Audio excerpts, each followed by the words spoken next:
because there was no request that was forwarded. This was the first request that was forwarded, and I came to attend to this request. Does that not bother you, Captain? Because these are all Gauteng cases. The fact that you have to be brought in from KZN or from the PKTT to come and perform examinations in relation to matters that took place in Gauteng. What are the people in Gauteng doing then?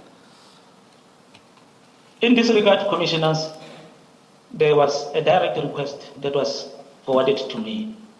I would assume that if the same request maybe was forwarded to Gauteng, they would have done it, Commissioners. Because it was not a ballistic IBIS link, it was a request. Maybe it was if it was captured or if it was noticed during in the IBIS as a link, they would have done it. So it was a direct request from the investigating officers based on their investigation. I think they had a suspicion that these cases are possibly linking. That's why maybe they forwarded the request to me to do the comparison examination, Commissioners. Yeah. But it bothers me that the same request was not given to Silverton. I mean, if you are aware that an AK-47 has been recovered in Bramley, and you are aware that you're dealing with other matters that involve an AK-47, why would you not perform the exercise? Yes, Commissioners, because there were already suspicions that of the examination by the investigating officers. There were suspicions of how can I put it? Of not of the Pretoria, of the integrity of the Pretoria lab. Maybe that's why they sent it to us, not to them, to do the comparison, because they also took the firearms to KZN after being analyzed in Pretoria. So they had those suspicions, according to the request letter that the warrant officer Keda received. Of course, there were already suspicions of the integrity of the Pretoria Ballistic and Dun lab over there at the Silverton. If you watch the Senzo Mchunu trial, you would understand that goes without saying, because a whole investigative ballistic expert, Chris Mangena to be exact, in the Senzo Mchunu trial, went to get the firearm at the Cleveland police station, came back with it into the ballistics lab, didn't report it, didn't put it in inventory, went ahead and assigned himself to do the testing, and you already know what happens after that. Of course, the ballistic matched whatever he wanted them to match, accused number 3 of being the pewer, the one who unalived Senzo Mchunu. Hi, everybody. Welcome back to another video. We're just going back, okay? We are going back to the evidence at the Malanga Commission. I think this is a great refresher to go through the ballistics because, ballistics is one of the most important pieces in any of these pewing cases that came up, because the ballistics records, or should I say information, is what tells the investigating officers which firearm did what and who that firearm belongs to. Each firearm has a registration number, and sometimes, most of the times, that registration number is filed off, but they can also perform tests that can bring that number back to the surface within seconds. They can only see it within seconds, capture it, and then it disappears again. So in a process that is known as etching. And then there's their system, which is called IBIS, which is supposed to be, when used correctly, it's supposed to be so effective. So let's say there was a pewing firearm that was found in Limpopo, and the police go ahead and put the records, or should I say the results, into the IBIS system. Let's say that firearm or some other cartridges or bullets are found in Cape Town. The system is supposed to beep and ring and say, hey, that firearm you have tested over there in Limpopo is also coming up positive over here in other test results, therefore linking cases together. So which is what happened in this case. Well, didn't happen. It didn't happen. And then the PKTT went over to their own, ballistic expert and said, I need you to do 1 or 2 tests on these firearms because we're suspecting, something is capturing over there in the Pretoria lab, aka we don't trust them. Can you run independent tests? Let us know what you come up with. So let's get into it and listen to the rest of his analysis. I think it's based on that. That's why they wanted a person who is not in Gauteng to do this comparative examination. Captain, I find it strange that you say no request was made to establish if there were any linkages. I say it is strange because the investigating officers have told us that they were told, I'm not sure now whether verbally, by Captain Makgotle, that there were linkages, but that when they received the report, it did not have or reflect any linkages. So what I find strange is that Captain Makgotle would have spoken to them about linkages when no request for linkages had been made. Do you want to comment on that? If I may comment on that, Commissioners, if indeed they received that information from Captain Makgotle, to me it suggests that somehow Captain Makgotle maybe might have had something from someone that these firearms are linked to other cases. And indeed, if that's the case, I really don't know. It's very hard for me to digest it, but that means all along, maybe I would say Captain Makgotle knew that these firearms from Bramley are possibly linked to other cases. Which other cases, I wouldn't know. I wouldn't know which other cases. But if indeed he told the investigating officers, so I would expect him to have been able to link those firearms or those exhibits and supply the correct report. But anyway, like I said, Commissioners, one wouldn't go and do something out of his own will as a ballistics expert. We have to be directed because we might be seen as biased.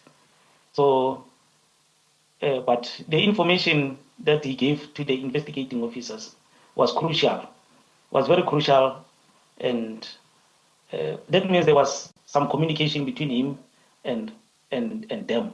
I would expect them to continue and ask questions with regard to what Captain Makgotle is saying. I must say I like your repeated use of if, because indeed we are yet to hear from Captain Makgotle if he will be called. Thank you, Captain. Personally, I still cannot get over the fact that Chris Mangena, yes, the ballistic expert over there at Silverton, Pretoria, of course, Ballistic Lab, took it upon himself to go to all the prison locations of the 5 accused in the Senzo Mchunu trial to measure their heights, their shoulder heights, so that he could determine which one of them was the shooter. Then the question becomes, as we're hearing in the Madlanga Commission, who directed him to do so? How did he come up with that bright idea? And instead of him working in the lab and producing the results and saying a male, let's say a black and African, a black male, height of about, 172 centimeters is the one who pulled the trigger. His shoulder height is this much and his elbow height is this much. That is the person who would have shot. So therefore basing his results on his testing or recreation of the pew-pewing in the Kelly Khumalo's mother's house. Instead, no, he goes to the accused, or should I say the suspects, and he measures them and then comes back to the lab to determine which one of them is the actual shooter. For me, that always stood out to me as very strange, very biased. And now in the Madlanga Commission, we're literally hearing another ballistic expert say, one wouldn't go and do something out of his own will.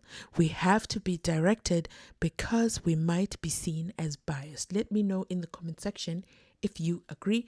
But let's continue listening on to hear what else we find out from the Madlanga Commission. Just one more thing, Captain. How long did it take you to perform this exercise? Because it looks from paragraph 11 like you received the request on the 30th of December 2024. And then in paragraph 24 of your statement, you say your report of 30 December 2024 is attached as Annexure A. Does that mean the whole exercise took only a day to perform and to Only a complete? day. It took only a day, Commissioners. Yeah. You know why this? In PKTT, we had a motivating factor. I don't know where we're taking it. We work on the case until we finish it. If there is a positive feedback that we are seeing on the examination, we will work until it's late. So, and looking at the number of exhibits that are received on the 4 cases, it's not a lot of exhibits. We are dealing with a lot of exhibits on other cases, which can take you more than 1 day. But these ones didn't warrant me to take more than 2 days or more. So I finished this examination in 1 day, Commissioners. And is that unique to the PKTT? You've just said something important, that in the PKTT, you don't stop until you are finished. Is that unique to the PKTT, or is it something that is ingrained within the subs, especially the ballistics division as a whole?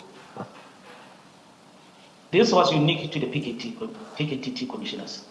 It was unique. Our turnaround time, our normal turnaround time in ballistics analysis, our normal working turnaround time, is 30 days, if I'm not mistaken, to finish the case.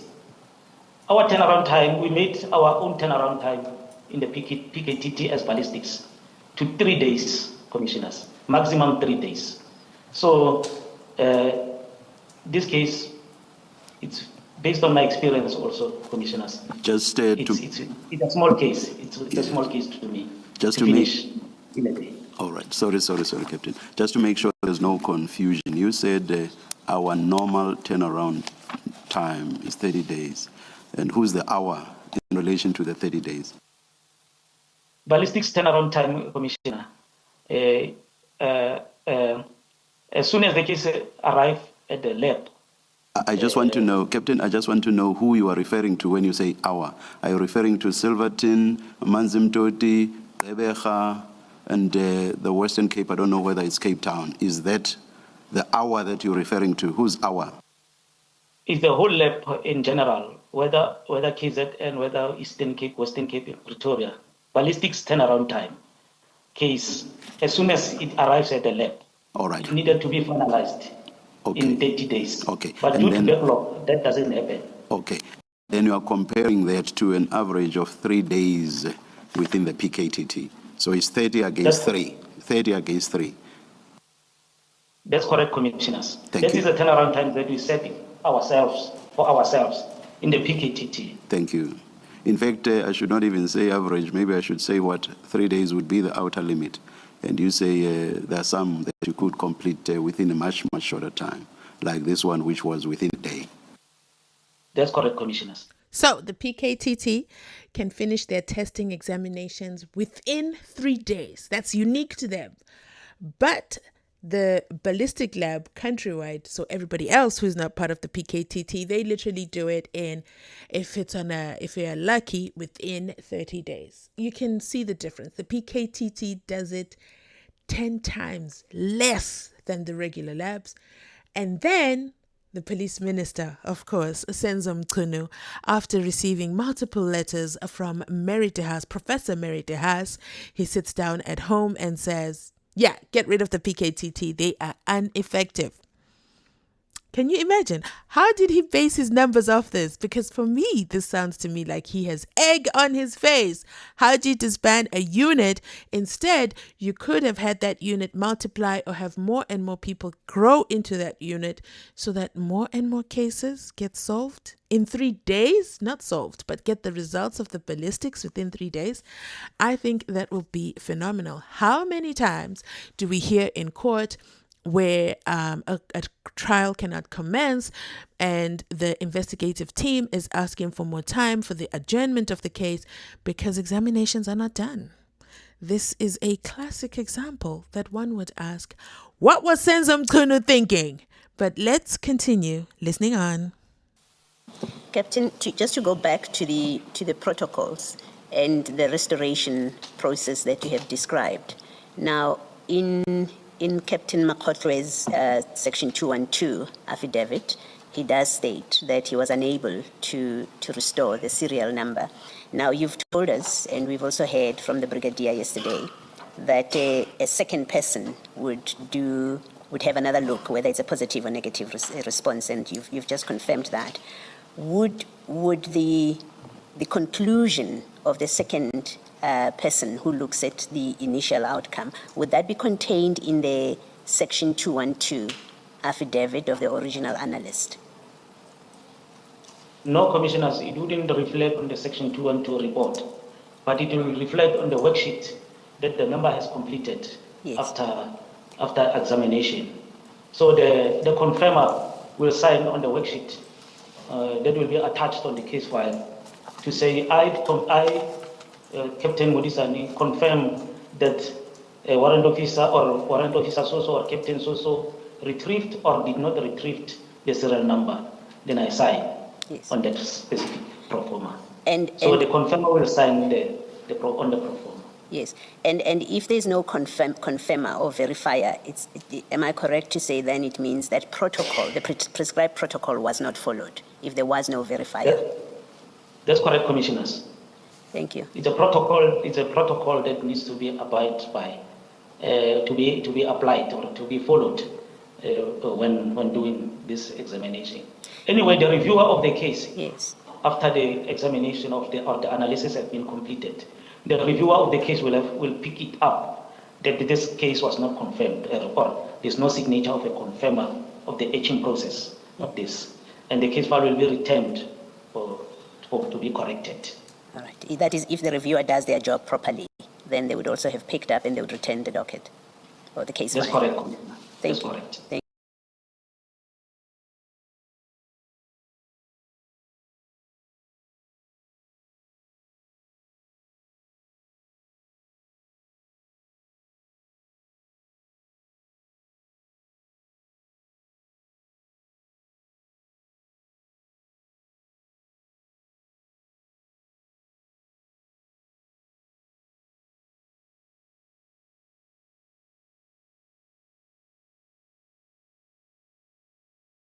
I can't wait to hear from you in the comment section down below. What are your thoughts with regards to the ballistic testing information that has just been confirmed about the PKTT and everything else, and the linkages and the etching, everything that we've learned so far? Let me know your thoughts in the comment section down below. Don't forget to share this video so more and more people get an understanding of ballistics and how it actually should work, not them gulliga way. Thanks for watching. I'll catch you on the next one. Bye.